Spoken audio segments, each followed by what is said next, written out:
मुझे अच्छे से याद है कि वहाँ एक एसपी आई, फीमेल एसपी। आजकल वो माशाल्लाह से काफ़ी सोशल मीडिया पे शहर बानो मौजूद है, नकवी। उनकी बड़ी तारीफ़ चल रही है। शहर बानो नकवी। एग्ज़ैक्टली, वो हम्म। वहाँ आई जी, जी, बिल्कुल, बिल्कुल वही। उन्होंने मुझे बहुत अच्छे से याद है कि उन्होंने ग्लासेस पहनी हुई थी और उन्होंने आके हमें शनाख्त किया, उन्होंने आइडेंटिफ़ाई किया हमें कि ये तैयबा और ये सनम है। क्योंकि जो पुलिस वाला था उसने हमसे हमारा नाम पूछा था।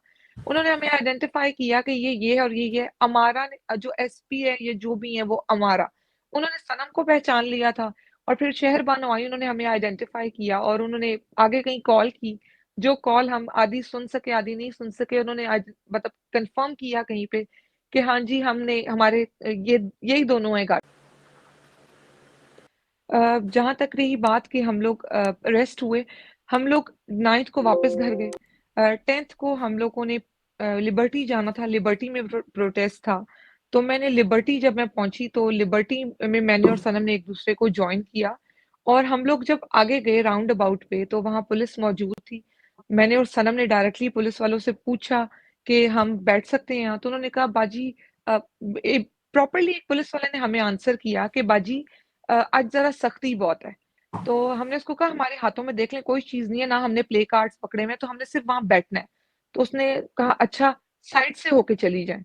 एग्ज़ैक्टली आई रिमेंबर कि उसके वर्ड्स थे कि साइड से होके चली जाएँ। आप लोग एक-एक करके वहाँ जाके बैठ जाएँ। मैं और सनम गए और हम जाके लिबर्टी में बैठ गए। कोई 10 मिनट्स के बाद पे हमने बैक पे देखा कि एक औरत को घसीटा जा रहा था। उनका नाम फ़ायज़ा मुराद है। उन्हें घसीटा जा रहा था, उन्हें मारा भी गया उस दिन। वो ज़ख्मी हुईं। उनके कपड़े फटे थे काफ़ी ज़्यादा, जो कि मेरे लिए बहुत एक तकलीफ़-देह चीज़ है कि मैं अपनी लाइफ़ में कभी नहीं भूल सकती जो फ़ायज़ा ने फ़ेस किया उस दिन। Faiza is a very good lawyer, वो भी अपनी स्टडीज़ कर भी रही हैं और वो साथ-साथ अपना ये इस पे भी हैं, अपनी फ़ील्ड पे भी हैं। अ, तो हम लोग मैं उस वक़्त इंटरव्यू दे रही थी और मैंने उस वक़्त ये बात बोली थी कि मेरे साथ 1 दिन पहले क्या हुआ और अब आप ये देखें ये औरतों के साथ जो सलूक कर रहे हैं। मतलब 5 मिनट तकरीबन गुज़रे और उन्होंने हमें कहा कि आप उन्होंने हमें पकड़ने की कोशिश की मुझे और सनम को, तो मैंने उनसे कहा कि आपने मुझे हाथ नहीं लगाना, बताएँ कहाँ जाना है? तो उन्होंने कहा गाड़ी में चल के बैठें। तो हमने कहा गाड़ी में क्यों बैठना है? तो उन्होंने कहा कि जी अभी आपको उतार देते हैं, बस वो हमने नंबर्स पूरे करने हैं। मुझे बिल्कुल अच्छे से याद है कि जब हम लोग बैठे, गाड़ी में ये बैठे, पुलिस वाले ने कहा कि हमने तो मुझे नंबर्स पूरे अच्छे से करने हैं। पुलिस वाले ने कहा मुझे और सनम दोनों को बोला कि आप बस बैठे, हमने सिर्फ़ नंबर पूरे करने हैं, तो अभी हम आपको 5-10 मिनट में उतार देंगे। हम लोग जब गाड़ी में बैठे और अंदर थे मैं और सनम, हमारे फ़ोन्स हमारे पास थे उस वक़्त, तो मुझे अच्छे से याद है कि वहाँ एक एसपी आई, फीमेल एसपी। आजकल वो माशाल्लाह से काफ़ी सोशल मीडिया पे शहर बानो मौजूद है, नकवी। उनकी बड़ी तारीफ़ चल रही है। शहर बानो नकवी। एग्ज़ैक्टली, वो हम्म। वहाँ आई जी, जी, बिल्कुल, बिल्कुल वही। उन्होंने मुझे बहुत अच्छे से याद है कि उन्होंने ग्लासेस पहनी हुई थी और उन्होंने आके हमें शनाख्त किया, उन्होंने आइडेंटिफ़ाई किया हमें कि ये तैयबा और ये सनम है। क्योंकि जो पुलिस वाला था उसने हमसे हमारा नाम पूछा था। उन्होंने हमें आइडेंटिफ़ाई किया कि ये है और ये है। अमारा ने जो एसपी है, ये जो भी है वो अमारा। उन्होंने सनम को पहचान लिया था और फिर शहर बानो आई, उन्होंने हमें आइडेंटिफ़ाई किया और उन्होंने आगे कहीं कॉल की। जो कॉल हम आधी सुन सके, आधी नहीं सुन सके, उन्होंने आज मतलब कन्फ़र्म किया कहीं पे कि हाँ जी, हमने हमारे यही दोनों हैं गाड़ी। और उसके बाद फिर वो 1 घंटा, 1.5 घंटा वो गाड़ी वहाँ खड़ी रही। कुछ लड़के इन्होंने लाके गाड़ी में बंद किए, हम कुछ औरतें थीं, फिर कुछ लड़के इन्होंने उतार दिए, लड़के फिर सारे उतार दिए, फिर औरतें इन्होंने ज़्यादा उस गाड़ी में भरना शुरू कर दी। 5 बजे के करीब हम लोग अरेस्ट हुए थे, 5 बज के 10 मिनट पे या 5 बज के 15 और आई रिमेंबर कि हम लोग रात 11 बजे तक लाहौर की उसी लिबर्टी वाली सड़क पे एक जगह जा रहे थे, दूसरी जगह 5 से 6 घंटे हम उसी रोड पे थे। फिर रात को इन्होंने हमें थाना डीएचए ए शिफ्ट किया था लाहौर और वो 6 घंटे बस ये कन्फर्मेशन की कॉल्स दे रहे थे कि जी ये 2 लड़कियां हमारे पास हैं और गाड़ी में। उन्होंने हमसे किसको दे रहे थे पूछा, पता है? हमारे फ़ोन्स कुछ लिए पता है? कि आप वही हैं, आप वही हैं? हमने कहा जी हाँ, हम वही हैं। और फिर उन्होंने हमें आराम तसल्ली से बिठा लिया कि अब आप लोग बैठे हैं, अब आप लोग लंबे जा रहे हैं। नहीं, आपको पता है वो कॉल्स किसको जा रही थी, कुछ अंदाजा? कोई आइडिया नहीं, कोई आइडिया नहीं। ओके। लेकिन देखिए, काफ़ी सारी कॉल थी, वन बाय वन कोई अटेंड करते थे कॉल, जो आता था वो कॉल अटेंड करता था और आगे कन्फर्मेशन देता था जी कि हाँ जी, यही 2 हैं, हाँ जी, यही 2 हैं। ये तो शहर ये बानो सुन के बहुत नकवी। हँसी आती थी कि मतलब मैं और शहर सनम हंस रहे थे जोर जोर से कि ये मतलब मजाक हो रहा है। लेकिन जिस नहीं, आई वक्त डोंट नो, अच्छा, मैं नो मैं नो शहर नो, वालों आई पे डोंट नो, बाद में आता आई हूँ। Don't know. मैं एक और सवाल है मेरा, अब क्या ये लगता था उस दिन, ये 10 मई का वाकया है, तो आपको ऐसा लगता था कि 10 मई को आप जा रहे हैं और आप अगले साल फरवरी तक भी आप बाहर नहीं आ सकेंगे? तैयबा, आपको मेरी आवाज आ रही it is a very good question Ali. उस दिन बिल्कुल नहीं लगा था। उस दिन हम लोग अरेस्ट हुए, हम लोग जेल पहुंच गए। हमें थाना डीएचए ए से कोर्ट प्रोड्यूस नहीं किया गया था। हमें थाना डीएचए ए से डायरेक्टली कोर्ट लखपत शिफ्ट। है? अच्छा, मेरे ख्याल से ना उनके ना कनेक्शन का मैं थोड़ा सा थोड़ी सी प्रॉब्लम है। हाँ हाँ हाँ, मैं थोड़ी ठीक। सी इसका मैं आगे कंटिन्यू करती हूँ। तैयबा राजा को बेसिकली अरेस्ट जो है वो 10 मई को किया गया। 10 मई को कहाँ से किया गया था? लिबर्टी राउंड अबाउट से। जब इन्होंने चैलेंज किया लाहौर हाई कोर्ट में एमपीओ ऑर्डर को, जिसके तहत 16 लड़कियों को उन्होंने अरेस्ट किया था, तो वो एमपीओ का ऑर्डर जो है हाई कोर्ट ने डायरेक्ट किया कि इसको विदड्रॉ करें। तो डीसी डिप्टी कमिश्नर जब उसको विदड्रॉ किया तो वो 13 मई को इन्होंने इनको रिलीज नहीं किया। कोर्ट लखपत की दहलीज से ही उनको रीअरेस्ट कर लिया और 4-5 दिन इनको इलीगल कस्टडी में रखा गया और उसके बाद इनको नॉमिनेट कर दिया 96/23 और सारी खवातीन को नॉमिनेट कर दिया। जो 16 96/23 खवातीन सर्वर रोड। इन्होंने सर्वर रोड थाना, इन्होंने 96/23 में इन 16 खवातीन जिनका रिलीज ऑर्डर लाहौर हाईकोर्ट ने जारी किया था, एमपीओ का रिलीज के विड्रॉ होएगा और एमपीओ के ऑर्डर को इन्होंने इलीगल डिक्लेयर किया। चूंकि वो ऑर्डर इलीगल डिक्लेयर हो गया था तो अब इन्होंने किसी और केस में तो डालना था, तो इन्होंने पहले वो एक केस बनाया, उसके बाद जो 17 है वो खवातीन। उन्होंने इनको नॉमिनेट कर दिया इस केस में आफ्टर 6 डेज। तो आप सोचें ये पूरा केस जो पूरा साल प्रोसिक्यूशन रोती रही कि जी हमारे पास इतना इंक्रिमिनेटरी एविडेंस है, हम इकट्ठी करें पीएफएसए की रिपोर्ट्स, हम इकट्ठी करें ऑडियोसोनिक रिपोर्ट्स, हम इकट्ठी कर रहे हैं जी पोलीग्राफिक टेस्ट और पता नहीं कौन कौन से 6 डिफरेंट किस्म के पीएफएसए की रिपोर्ट्स हैं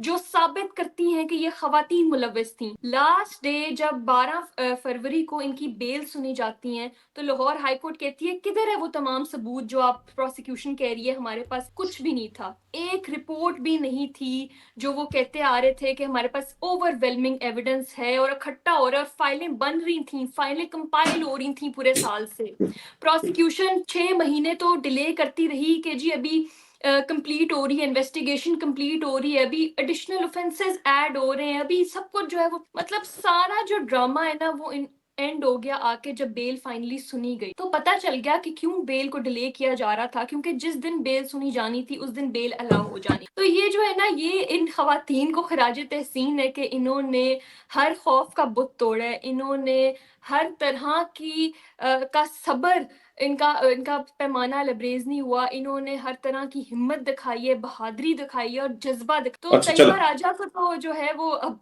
आ गई है। अब नहीं नहीं, मैंने ना आपसे ना खदीजा, मैंने पूछना है, लेकिन मैं तैयबा को चाहता हूँ ये पहले बात करें। उसके बाद आपसे पूछना है कि जो पुलिस वालों का जो रवैया था, उससे ये लगता है कि ये तमाम की तमाम चीजें जो थी प्री प्लान थी। मैं इस पर आता हूँ, लेकिन तैयबा, मेरा आपसे वो सवाल जो बीच में रह गया था कि आपको लगता था जब 10 मई को आपको पकड़ा गया शाम में 5:15 पर, तो आपको लगता था कि ये आपको फरवरी के आखिर में जाके अगले साल कहीं जाके आपको रिहाई मिलेगी?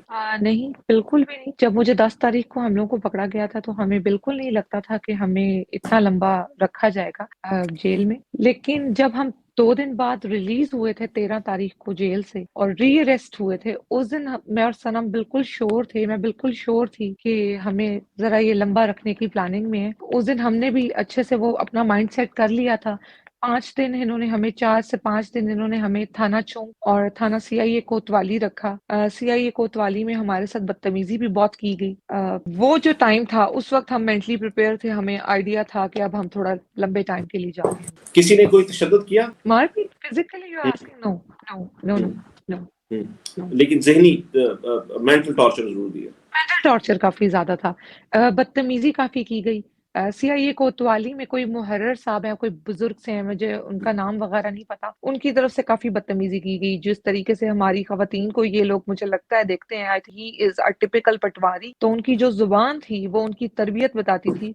मतलब मेरी एक गाली पकड़ ली आपने, और जो कि एक ऐसी गाली थी जो मैंने अचानक से दी। शायद हम लोग अपने घरों में बच्चों को बहुत कहीं गुस्सा चढ़ता तो दे भी जाते हैं, लेकिन वो जो कि एक ऐसे टाइम पे दी गई जब मुझे मार पड़ी थी, जो कुछ हुआ, उसको आपने पकड़ के इतना वावेला किया, लेकिन कौम की बेटियों को आप लोगों ने जेलों में रख के, थानों में रख के, जो लोग जो मतलब वो बंदा माँ-बहन की गालियाँ दे रहा था और हम लोग मैंने और मेरे साथ जो थी सनम थी और एक और जो पर्सन थी वो 2 दिन के बाद आई थी। हमें जब सीएए कोतवाली लास्ट स्टेज एक दिन पहले रात को उन्होंने बदतमीज़ी की और मैंने वो काँच का ग्लास हाथ में पकड़ा हुआ था कि अब अगर तुम्हारी आवाज़ आई तो ये तुम्हारे सर में मार दूँगी। अब अगर तुमने मेरी माँ को या मुझे गाली दी तो ये मैं तुम्हारा सर फाड़ दूँगी और फिर मैं सही पर्चे में अंदर जाऊँगी। तो इतनी बदतमीज़ी कि आपको लगता है कि आपको जवाब देना चाहिए। मतलब एज़ अ ह्यूमन आप कितना सुन सकते हैं कि सामने वाला बिना किसी वजह के आपकी तरबियत, आपके खानदान, आपकी माँ, आपकी बहन, आपके बाप को गालियाँ दे। तो आप मतलब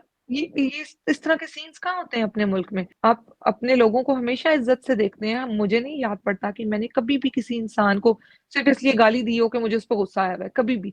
हम्म। 9th मई एक और लेवल की चीज़ थी, जो कुछ हुआ हमारे साथ, जैसे मुझे मारा गया, तो जो उस वक़्त और जो जो हुआ वो बिल्कुल एक मिसअंडरस्टैंडिंग थी, जिस तरह से वो बोला गया मेरी तरफ से, वो एक कंप्लीटली मिसअंडरस्टैंडिंग थी। लोग दे रहे थे गालियाँ, मैंने डायरेक्टली वो नाम पिक किया, मैंने गाली दे दी और मैंने काफ़ी ज़्यादा उस बारे में मैंने गुस्सा किया। गुस्सा ये था कि आप अपनी औरतों को क्यों मार रहे हैं? आप किसी हम्म। भी इदारे से हैं, मैं आज भी कहती हूँ, मैं आज भी अपने मौक़िफ़ पे कायम हूँ। उस दिन ये गलती से हुआ था, दोबारा नहीं होगा। मेरी वालिदा ने मुझे हमेशा ये बात बोली, वो मुझे समझाती हैं कि गुस्सा ज़रूरत से ज़्यादा ना किया करो। मैंने खान साहब से भी एक चीज़ सीखी कि गुस्से में इंसान को नहीं बोलना चाहिए। जब खान साहब के घर पे अटैक हुआ था, तो खान साहब ने ये बात बोली थी, तो मैंने बहुत अच्छे से सुनी थी कि गुस्से में नहीं बोलना चाहिए। उस दिन गुस्से में बोलने की वज़ह से शायद उसको इतना हाइप क्रिएट की गई कि जी इन्होंने फलाँ को गाली दे दी, फलाँ को गाली दे दी। ऐसा बिल्कुल नहीं था। लेकिन अच्छा, मैं आज अगर भी अपने मौक़िफ़ पे कायम हूँ। जी, जी, बात कंप्लीट कीजिए प्लीज़, प्लीज़, सॉरी। जी, मैं आज भी अपने मौक़िफ़ पे कायम हूँ कि कोई भी इदारा जो है, वो अवाम के तहफ़्फ़ुज़ के लिए है, अवाम को तहफ़्फ़ुज़ फ़राहम करने के लिए है। आप तनख्वाहें लेते हैं, आप हमें नहीं मार सकते। अगर हमने आप पे हाथ नहीं उठाया, तो आप हम पे हाथ नहीं उठा सकते। चाहे आप पुलिस के महकमे से हैं, चाहे आप किसी एजेंसी के महकमे से हैं, चाहे आप फ़ौज के महकमे से हैं। हम आपकी इज़्ज़त करते हैं, क्योंकि आप भी हमारे अपने हैं, ये हमारा अपना मुल्क है। मैंने यहाँ से भाग के कहीं नहीं जाना। दुनिया में किसी जगह की मेरी कोई नेशनैलिटी नहीं है। मैं एक पाकिस्तानी हूँ, एक आम पाकिस्तानी, जिसके पास घर से निकलने के लिए खर्चे के पैसे भी उसको कमाने पड़ते हैं। तो आप मेरे साथ ये नहीं कर सकते, मैं आपकी इज़्ज़त करती हूँ, तो आपका फ़र्ज़ है आप मेरी इज़्ज़त करें क्योंकि आप टैक्स लेते हैं हमसे। आप इज़्ज़त करेंगे तो इज़्ज़त मिलेगी, नहीं करेंगे तो नहीं मिलेगी। तो आपकी लंदन तो क्या पाकिस्तान में कोई प्रॉपर्टी है? अच्छा, मेरे ख्याल से उनको आवाज़ नहीं आई। खदीजा, मेरा सवाल ये था कि जो नहीं, ये मेरी पुलिस लंदन का तो क्या रवैया। पाकिस्तान में भी कोई प्रॉपर्टी नहीं है। ओके, ठीक है। मैं इस पर दोबारा आता हूँ। मेरे 1-2 सवाल और हैं तैयबा। आपका कनेक्शन थोड़ा-सा वो हो रहा है। ये लाइव प्रोग्राम के ये थोड़े-से मसाइल होते हैं। खदीजा, जो है जिस तरह से रियासत ने किया 9 मई को और मतलब पुलिस ने और 10 मई को, आपको लगता है कि कोई प्री प्लान्ड था? जिस तरह की एएसपी शहर बानो नकवी आईं, एसपी जो है जिनका अमारा, मेरे ख्याल से अमारा उनका नाम है, वो आई और ये तमाम चीज़ें होती रही, आइडेंटिफ़ाई करते रहे। तो ये कोई लगता नहीं कि प्री प्लान्ड था, इन्होंने प्लान किया हुआ था, उसके मुताबिक 9 को भी बदतमीज़ी की गई, 10 को भी किया गया और ये तमाम का तमाम जो था, इसकी प्लानिंग पहले से कहीं हो चुकी हुई थी? देखिए जिस तरीके से मैस अरेस्ट हुआ तो बड़ा क्लियर था, बड़ा वाज़ेह था कि ख़वातीन को टारगेट स्पेशली किया गया। उन ख़वातीन को जो बहुत वोकल, जिन्होंने अपना right to peaceful assembly exercise किया, उनके मुँह बंद कराने के लिए जो है ना ये एक साज़िश की गई कि इन सबको इकट्ठे डाल दो। ये एक दफ़ा जेलों में डल गई, उसके बाद झूठे केसेज़ इनके ऊपर बनाते रहेंगे। एक केस में बेल होगी, दूसरे केस में फँसा देंगे, दूसरे में होगी तो तीसरे फँसा देंगे और धड़ल्ले से ये बोलेंगे कि जी लाहौर में तो 16 एफआईआरें हैं, सब में डालेंगे और बारी-बारी डालेंगे। तो कानून और इंसाफ की तो जिस तरीके से धज्जियाँ उड़ गईं, वो हम सब ने देखा है। कानून और इंसाफ का कत्लेआम तो हुआ है। लेकिन उसके बाद आपको एक बड़ी इंटरेस्टिंग बात बताती हूँ। जो ये 96/23 है, जो इसके अंदर नामज़द लोग हैं, जो नामज़द जिनको जिनको कहते हैं, जिनको प्राइम रोल दिया गया है, उनमें कुछ सियासतदान और वो हुँ, पीटीआई के सियासतदान होते थे। लेकिन हुँ, जब उन्होंने प्रेस कॉन्फ्रेंसेस की कि जी हुँ। हम पीटीआई छोड़ के आईपीपी ज्वाइन कर रहे हैं या सियासत से दूर हो रहे हैं, तो उनके ऊपर से सारा 96 का जो 96/23 का मलबा है वो उतार दिया गया, उनको बाइज्जत बरी कर दिया गया। ये सवाल जस्टिस आलिया नीलम की कोर्ट में उठा और जस्टिस आलिया नीलम ने, जब मैं बेल आर्ग्यू कर रही थी एक अपने क्लाइंट तारिक मस्ती के लिए, तो उन्होंने पूछा, उन्होंने कहा ये फरूक हबीब, ये सारे ये जो नाम, इसमें नामजद लोग हैं जिनको आपने बाकायदा रोल एट्रीब्यूट किया हुआ है कि इनकी इमाम पे सारा कुछ हुआ, ये कहाँ है? तो प्रोसिक्यूटर के पास इसका कोई जवाब नहीं था, क्योंकि जिन्होंने प्रेस कॉन्फ्रेंस की, जिन्होंने सियासत से दूरी अख्तियार की, उनको उन्होंने पतली गली से निकाल दिया और 96 का मलबा उन लोगों के ऊपर डाल दिया जो डटे रहे, उन लोगों पे डाल दिया जो अपने विजन के साथ बरकरार रहे, जिन्होंने कहा कि हम नहीं गलत बयानी करेंगे।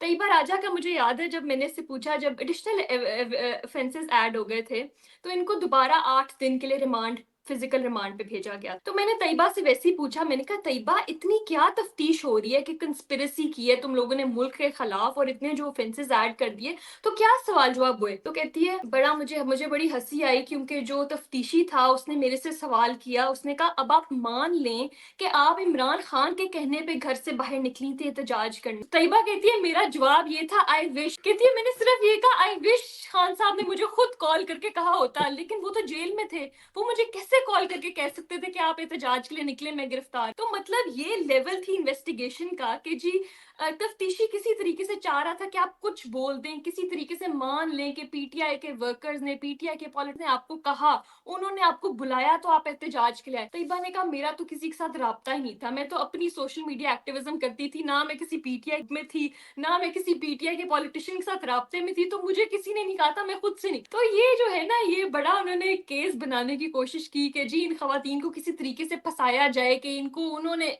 ऑर्डर आए थे ऊपर से। तो उनका केस जो है वो बिल्कुल लीगली जो है ना वो खत्म हो चुका है, और ये एक ऐसा केस है 96/23 जिसमें अभी तक वो लोग अभी तक अभी भी इन्होंने अभी 4 रिसेंटली खवातीन इसमें अहमद रशीद भट्टी साहब को डाला है, जो कि एमएसडी बनी। रायवंड से जीते हैं, हमारे रायवंड से हमारे कैंडिडेट जीते हैं, उनके घर से आके उनको शिकस्त जो है वो इतनी भारी पड़ गई, उनसे बर्दाश्त ही नहीं हो रही, उन्होंने उनको 96/23 में डाल दिया है। जबकि ये वो कैंडिडेट हैं जिन्होंने खुला कैंपेन किया है, जिन्होंने हाई कोर्ट में रिट फाइल की कि मेरे खिलाफ कोई केस है, हाई कोर्ट ने कहा, उन्होंने आके आईजी पंजाब ने आके रिपोर्ट दी कि कोई केस नहीं है, कैंपेन कर ली, जीत गए। जब जीत गए तो उसके 5 दिन बाद उनको अरेस्ट कर लिया गया और 96/23 में नॉमिनेट कर दिया गया। तो कानून तो बिल्कुल है ही नहीं, बराए नाम है, बल्कि खत्म हो चुका है। अच्छा, मैं अभी ना जजेस पर भी आना चाहता हूँ कि जजेस के रवैये और ये तमाम चीजें, खदीजा आप पर, और तैयबा आपको आवाज आ रही है? जी आ रही है। Okay Tayyaba, you know the time that you spent in jail, 9 से 10 महीने, एक तो उसके बारे में हम चाहते हैं कि आप थोड़ा सा बताएं, और दूसरा ये भी, इसी के साथ एक और सवाल को क्लब कर देते हैं, रियासत से क्या कोई गिला है? पहला सवाल, जेल, अगर तो आपका सवाल ये है कि कैसी गुजरी और ये सारा, तो जेल जेल जैसी ही होती है। आप जब ज़ाहिर है अंदर मौजूद हैं, तो ये एक खौफ जो मैंने वहाँ बहुत ज़्यादा देखा कि जो कैदी वगैरह थे, जो वहाँ थी औरतें, ख़वातीन वगैरह, उनकी अगर कोई फैमिली में कोई डेथ हो जाती थी या कोई प्रॉब्लम होती थी, जो कि उनको कॉल्स पे पता थी जब वो अपनी कॉल्स वगैरह करते थे वहाँ, तो मैंने देखा कि वहाँ से किसी के निकलने का कोई रास्ता नहीं था। वो एक चीज़ सबके लिए बहुत पेनफुल थी। हर किसी को ये खौफ होता था कि हमारी फैमिली के साथ बैक पे कुछ ना हो जाए, या हमारे घर वालों के को कोई नुकसान ना पहुंच जाए, या खुदा न खास्ता कोई बीमारी या कोई भी, जैसे ऑब्वियसली जिंदगी और मौत का मालिक अल्लाह ताला की जात खुद है, लेकिन वो जो एक खौफ था कि आप अपने घर से दूर हैं, घर के मसाइल या माँ बाप, इन चीजों को लेके ऑब्वियसली हर एक को वहाँ ख्याल आता था। ईद पे सब थे, अफसुर्दा थे, कोई भी एक्सपेक्ट नहीं कर रहा था कि ईद पे उनको उनकी रियासत जो है वो खवातीन को जेलों में रखेगी।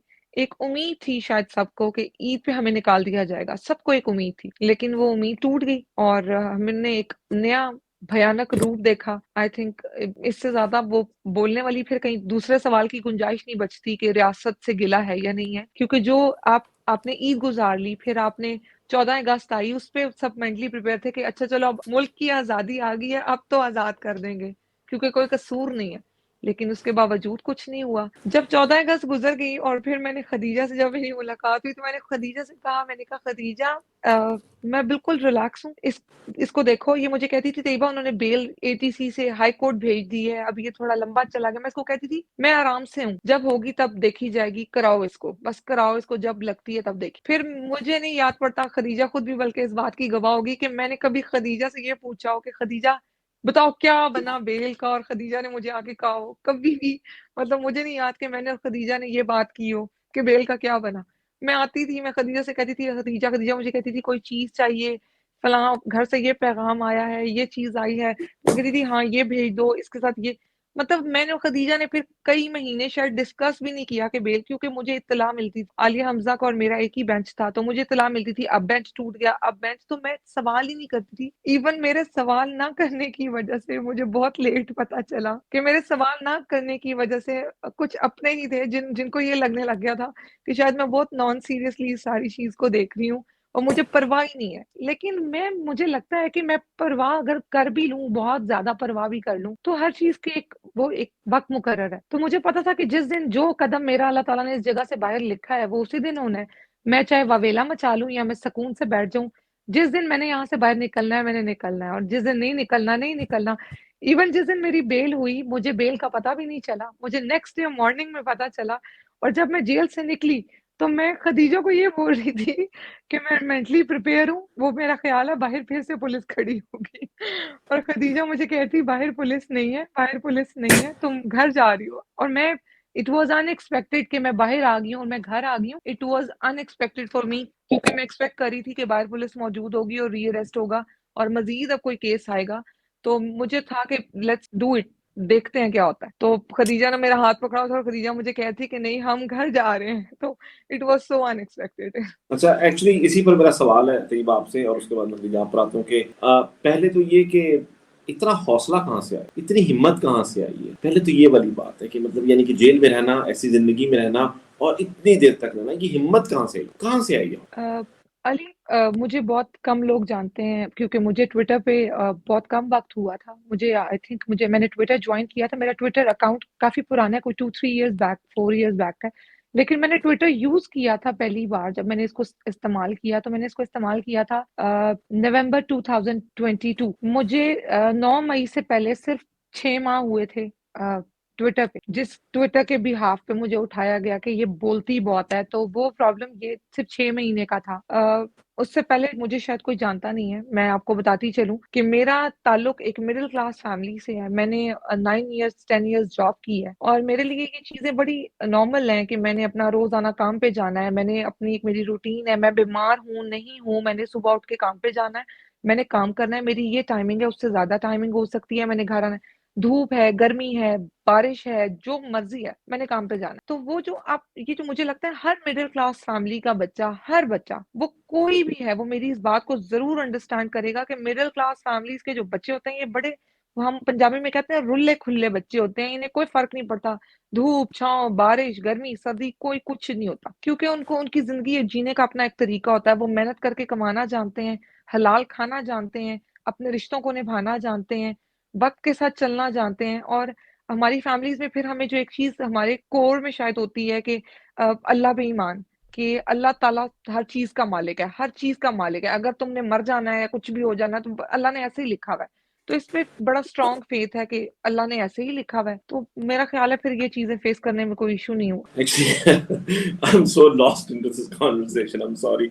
I mean, Taiba, I mean, I don't know. मैं आपको क्या बताऊँ कि खैर आपके पीछे तो आप जितनी बड़ी स्टार हैं इस मुल्क की हीरो एक्चुअली स्टार तो एक छोटा लफ्ज़ है इस मुल्क की हीरो हैं ये शायद अभी आपको अंदाज़ा नहीं है अभी आप मैंने बल्कि ये पूछा था कि जेल से बाहर आकर कैसा लगा इस पर मैं आता हूँ लेकिन खदीजा